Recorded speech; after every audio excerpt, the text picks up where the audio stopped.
Okay, so here we are in Dogsong Chapter 10, called The Run. When the storm hit his shelter, it awakened him and he listened for a time, but he was secure and had fat for the lamp and he went back to sleep. The best way to ride storms out in the Arctic. When he awakened the next time, perhaps 20 hours later, he was ravenous and thirsty, and outside it was still. He looked from the shelter and saw that the dogs were still sleeping, resting, and would remain so until he called them up. He was learning. If they worked hard, they might sleep for 3 days, getting up just to relieve themselves and change position. Not even that, if the wind was bad and they had good snow caves made for shelter. Russell took snow in and ate from it, mourning once more his lack of a pot for cooking and boiling and making water from the snow. He fashioned a ladle from a leg bone, but got only sips for his work. He added fat chips to the lamp, which was halfway empty, and they melted, and he found that by pushing the wick further into the fluid fat, the flame rose. He used the expanded flame to heat a piece of loin from the deer, and when it was warm, ate it in large mouthfuls. It didn't fill him, and he ate some warm fat, then more meat, and yet more fat, until his stomach bulged and he was again full. But this time sleep didn't come. He had slept the better part of 2 days now, and no part of his body was tired enough to sleep more. He looked out of the tent again and saw that daylight was coming. He shrugged away the camp as he would shrug away light snow. It was time to leave, time to head north again to see the father of ice.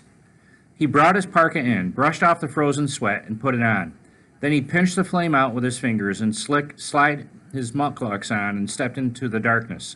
It took him just a few moments to take down the skins, softened now from the heat of the lamp, and fold them in the sled bottom, then the lamp in the sled bag, and finally the rest of the meat on top of the skins, and lastly his weapons, the lance and harpoon shafts on top of the skins, then his bow and the quiver of arrows. None of the deer had broken arrows when they fell, and he had cleaned the points of the bubbled blood that comes from a kill and put them back in the quiver.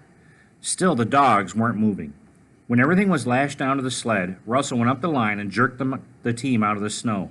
2 of them growled, and he slapped them with a mitten across their noses to get their attention. When they were all up and standing, he got on the sled and he called them up. They started slowly, 2 of them holding back until he yelled at them again. Then they went to work and headed away from the camp. Light came gently, but the sky was clear and cold and clean, and he let the dogs seek their own pace. Once they had shaken out their legs, they began an easy lope that covered miles at a fierce clip. They ran into the light, then all through the day, easily pulling the sled on the fast snow, grabbing a mouthful when they got thirsty, and Russell watched the new country come. There were few hills now. The land was very flat, and there were no trees of any kind.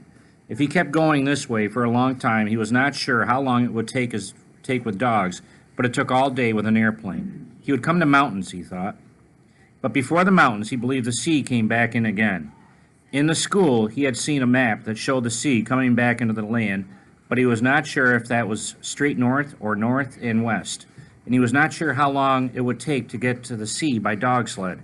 He did not know how far dogs traveled in a day. Yet, it didn't matter. Ugruk had said, "It isn't the destination that counts, it's the journey." That's what life is, a journey. Make it the right way and you will fill it correctly with days. Pay attention to the journey.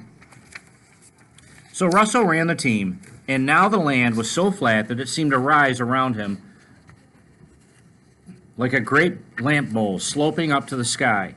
Looking ahead, he could feel a small grit coming to his eyes, sense the first stages of snow blindness, caused when the light comes from all directions. From the white snow and the flat blue sky, when it is very bad, it's as if someone has poured sand in his eyes, and it's impossible to open them to see. More often, snow blindness just irritates. Russell rubbed his eyes. He knew if he had wood, he could make a pair of snow goggles, with small slits to cut out the light from the sides. But he didn't have wood, so he rubbed his eyes now and then and pulled his hood tighter. When the short day was gone, the dogs didn't seem to want to stop. He let them run. There was no place to camp anyway, and his mind looked now to the run. He had come north a long way, but was not sure how long. In the dark, they kept up the pace, increased it, and they could cover many more miles before he had to rest them again, running on fresh meat as they were. He sensed in the night that he was passing a large herd of deer, and the dogs started for them. But he had meat and called them back to the north. They obeyed instantly, and he felt good. They were his now. They were his dogs, and they would run to him. He made the meat for them, and they would run to him, just as the dogs in the dream ran to the man, Just as they ran, his dogs would run. Out into the night he ran, and through the other side of darkness. It was coming into first light when he saw the snow machine tracks. They started as if by magic. Suddenly the snow bore the small ridges that come from a snow machine. They headed off to the north. The dogs dropped into the line of the tracks easily, as they dropped into any trail, which surprised Russell. Given a chance, they seemed to follow the path of least resistance, as if they expected something.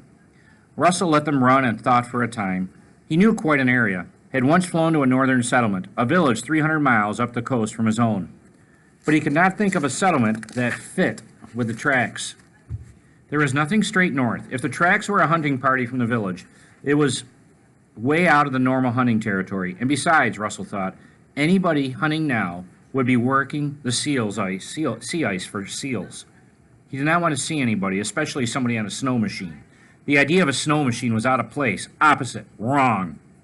But it was possible that whoever it was might have an extra pot or can he could use. He sorely missed having a way to boil meat or make water from snow, and his lips were starting to crack and bleed from the snow's sharpness. If he did not find a way to melt snow, his lips would soon go to sores. Ugruk had talked of using stone bowls to melt snow, but Russell couldn't find the right kind of soft stone, so he hoped to find a pot or a can. And there was the other thing. He was starting to notice the dogs, notice that they seemed to be an extension of his thoughts. Now they ran to the trail, and perhaps that was because he wanted them to run to the trail. Perhaps he wanted to see whoever it was, see where the tracks led. So he let them run the snow machine trail, and they lasted through that day and into the night, and still he ran. The tracks led steadily to the north, the line moving out to the rim of the white saucer into the dark, and then out of sight into the blackness. Always north. He let the dogs run, stopping in the cold dawn to feed them some meat, taking a cold mouthful for himself, then eating some snow, wincing in pain from his cracked lips, and moving them on. He saw no game that day, no other sign but the snow machine tracks with a slight dusting of snow on the edges, filling in as the wind blew, and he debated stopping. The dogs wanted to run, and he let them run. They ran the second night, and he did not sleep, but his mind circled and slipped down as he rode the runners, tired but not tired. He quit thinking, quit being anything but part of the sled, part of the dogs. At one time he began to hallucinate and thought somebody was riding the sled in front of him, sitting in the basket, a blurred idea of someone. But then the hallucination was gone, and another one came. He saw lights on all the dogs' feet, small lights, and then they disappeared, and he felt somehow that the opening of his parka hood was a mirror, and everything he saw in front of him was somehow in back of him. And then, driving on into the night, the mirror vanished, and he had the dream again, but darker.